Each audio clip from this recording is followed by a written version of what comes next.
I am going to try to explain why the US food and agriculture industries employ so many people illegally. And my wording there is careful. Why do US companies employ so many people illegally? Sure, the people working are also breaking the law, but if we're going to get angry at anybody over illegal immigration, I do think we should all be a little more angry at the employers, the often deep-pocketed employers who create an economic incentive for desperate people to break the law. The employers whose business models depend on exploitable people who will do extremely physically demanding, dirty, dangerous, seasonal, and often migratory work for modest money.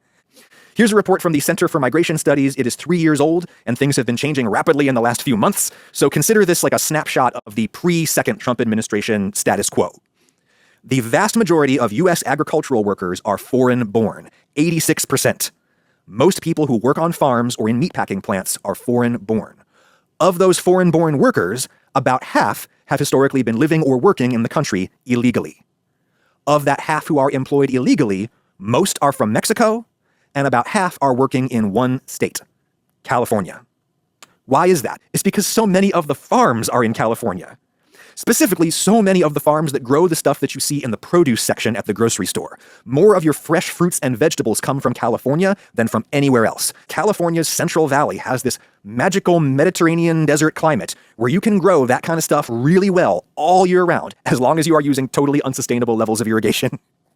And here's the thing about growing produce. It requires way more human hands. The big commodity crops that we grow in the middle of the country, the corn, the soy, the wheat, those crops require a lot of inputs, they require a lot of equipment, but hardly any people anymore. You need a guy to drive a combine harvester, you need a guy to finance it, and you need a guy who knows how to fix it. There, that is the very short version of the Midwestern farm economy. To bring in stuff like lettuce and tomatoes and melons, you generally need a human being to bend over in a blazing hot field, pick it delicately with their hands, and then do it again and again and again. Hard jobs. And what makes them even harder is that they are seasonal. There's parts of the year when you're working constantly, and there's parts of the year when there's no work at all. And in California especially, these jobs are often migratory. You don't get to live in one place. You may go on a circuit around the Central Valley, planting or picking whatever the season demands. Something is pretty much always in season in California. These farm laborer jobs are so damn tough that typically the only people who want them are people for whom that is their best economic option. Most native-born Americans simply have better economic options. Most native-born Americans can get a job where they at least get to live in the same place all year. With a geographically proximate supply of foreign-born labor, California, for decades, has turned south for talent. And the mostly northern Mexicans who migrate up for that work, to work on U.S. farms, those people are big boys and girls with agency to choose among their best economic options. And for some of them, the migratory nature of farm labor can be more of a feature than it is a bug.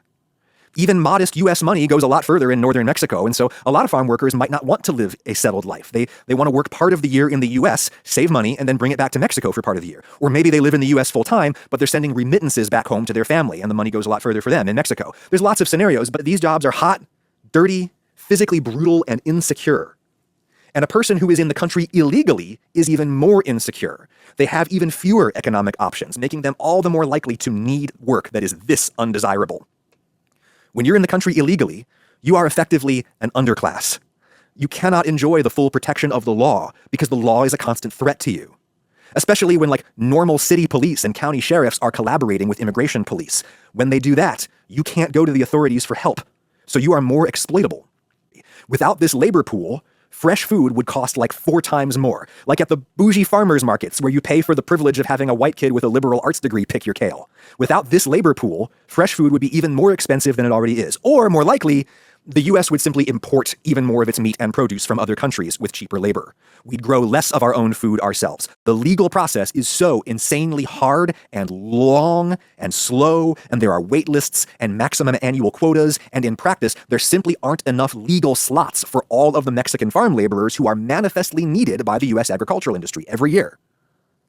So I think if you're a northern Mexican farm laborer with a strong back, a strong work ethic, an acute need for cash or safety, but no green card, no H-2B visa. If you're that person, you look north and you see people just like you getting farm jobs without authentic papers. So you figure to yourself, oh, okay, I see what the deal is here. The US will let me in. They will practically invite me in to pick their berries as long as I agree to live without the full protection of the law, as long as I live in the shadows as a member of an underclass. That's the crappy deal the US is offering, and because it's the best economic opportunity available to me, I'm gonna take it. Imagine making a deal like that. You give up your full civil liberties in exchange for a really hard job.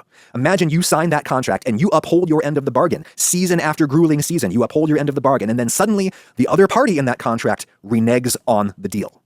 I picked your peaches. I lived in the shadows. I probably even paid a lot of taxes for government services I'm not fully able to access. I did all those things, and now you want to round me up. You want to cram me into a hot, overstuffed ICE detention center thousands of miles away. You want to hold me indefinitely, or even send me to a foreign black site without having my case reviewed by an independent authority? If I'm lucky, you'll dump me back in Mexico with none of my money or property, and where I might not know anybody anymore or have anywhere to stay, let alone work, and where I may be in danger from cartels that are funded by your voracious appetite for fentanyl and cocaine. Rule of law is important. Widespread law breaking. Millions of people living in the US illegally and being employed illegally. This is a threat to rule of law. I get that argument. And I also think that rule of law is really important because the alternative is an arbitrary, capricious, corrupt, personalist regime. Rule of law is really important, but it's also the case that we have lots of laws we routinely ignore, right? Almost everyone operating a motor vehicle in the US at this moment is driving above the speed limit. The feds are still letting people in lots of states buy and sell weed, even though it's still federally illegal. And immigration laws, similarly, are laws that we have all decided to selectively ignore for the sake of expediency. We need this labor pool, but it's politically unpopular to increase legal immigration from Mexico, so we just tolerate the illegal immigration that our system depends on.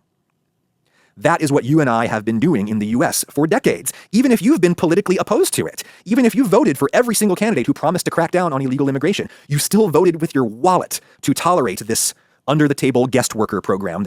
If you buy this food, and you almost certainly do, you voted for the status quo with your wallet. We are all responsible for this intolerable situation. We're addicted to it, that sweet, sweet exploitable farm labor that flows into our neediest growing region. Our immigration status quo allowed us to get the labor that we need without having to actually compromise with each other on immigration reform. Real, bipartisan, congressional legislation that would legalize and reform the system that we already have, but which we are too cowardly to confront with intellectual honesty. If Donald Trump had listened to all the career civil servants there to advise him, they would have told him that his mass deportation policy would risk draining the US food system of labor on which it dearly depends. President Trump says he wants to deport 1 million people a year, and he says he wants to focus on dangerous criminals or layabouts living on benefits. Problem is, there aren't enough of such people in existence for Trump to deport and still meet his numbers.